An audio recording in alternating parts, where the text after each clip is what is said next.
지식을 무기로 만드는 메모 기술. 레오나르도 다빈치, 에디슨, 아인슈타인의 공통점은 모두 메모광이었다는 것입니다. 칸트, 니체, 정약용, 잡스 또한 모두 메모라는 공통적인 습관이 있었습니다.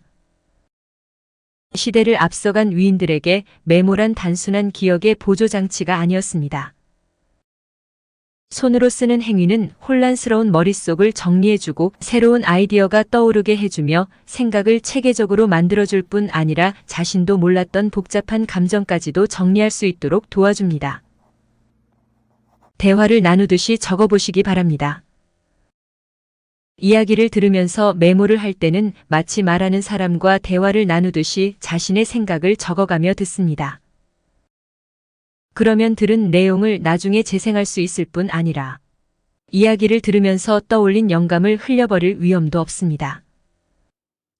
와, 그건 처음 안 사실인데. 어라, 이건 좀 아닌 것 같은데. 이런 지금까지 생각했던 것과는 완전히 다른 걸.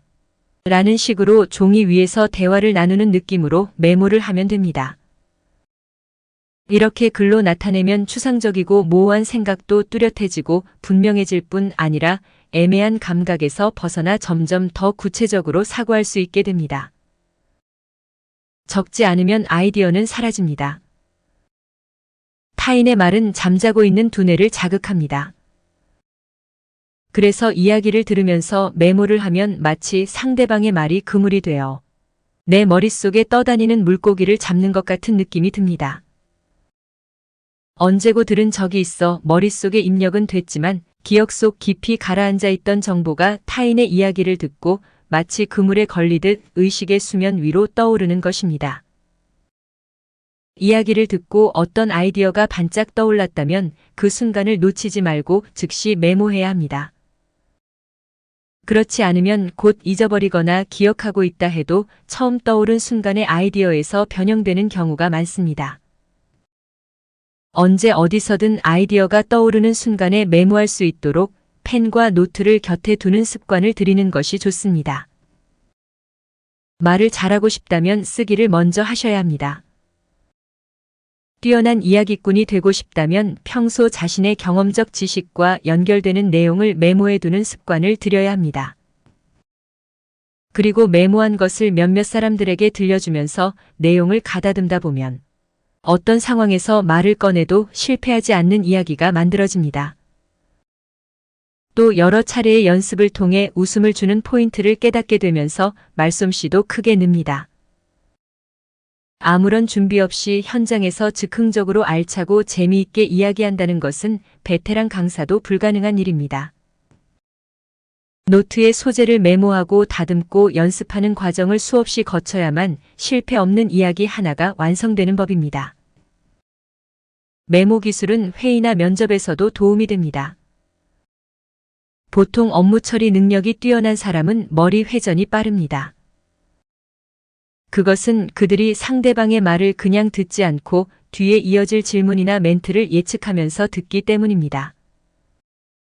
상대방의 의견에 자기 의견을 덧붙이면서 생기는 의문이나 생각 등을 동시에 메모하기 때문에 상대방이 뭔가 질문이 있나요? 혹은 다른 의견이 있으신가요? 라고 물었을 때 지체 없이 말을 꺼낼 수 있고 대화를 자연스럽게 이어갈 수 있는 것입니다. 적절한 타이밍에 자기 의견을 말하기 위해서는 이처럼 생각을 미리 준비해 두는 자세가 필요합니다. 그리고 이런 태도는 무엇보다도 메모하는 습관을 통해 훈련할 수 있습니다. 이렇게 의견을 준비해 두는 것은 면접을 볼 때도 도움이 됩니다. 질문이 주어졌을 때 3초 안에 막힘없이 대답할 수 있기 때문입니다.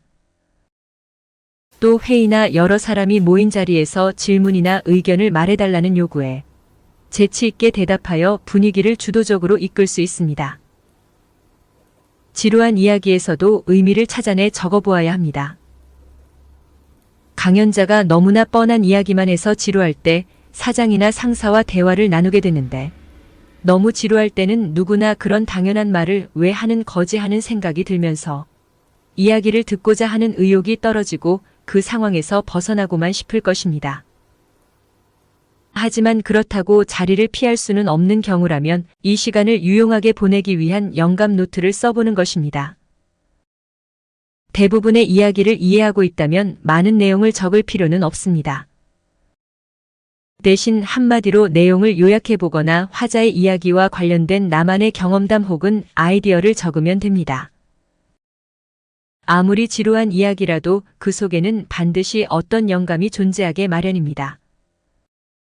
아니면 내가 평범한 이야기로 받아들일 뿐 사실 저 이야기에는 어떤 깊은 의미가 있는 게 아닐까라고 의심하며 듣는 것도 좋습니다.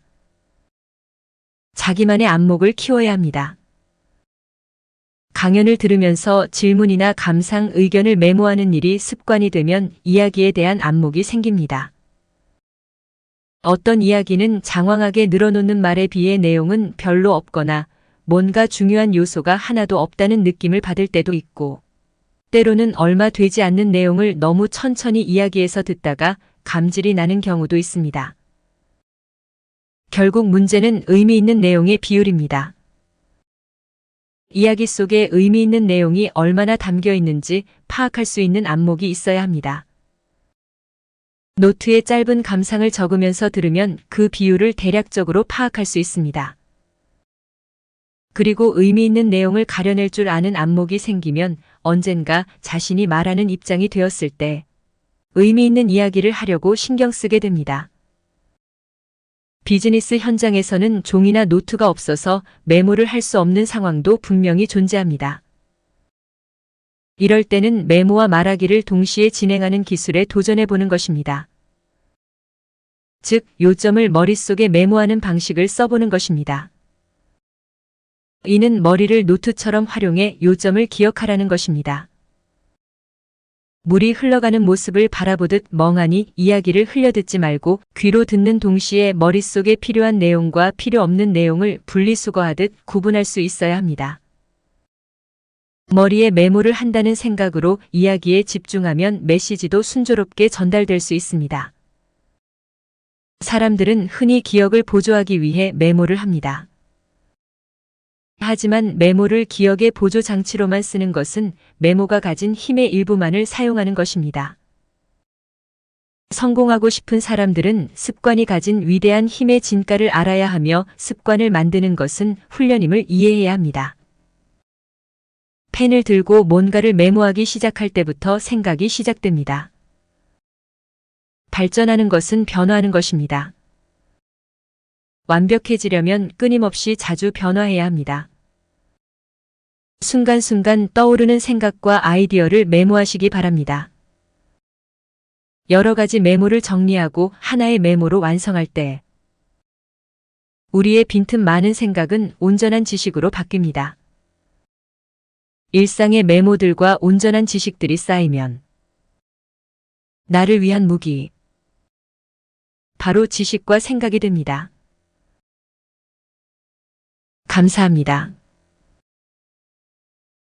구독은 당신의 지식을 더욱 풍부하게 만들어줄 열쇠입니다.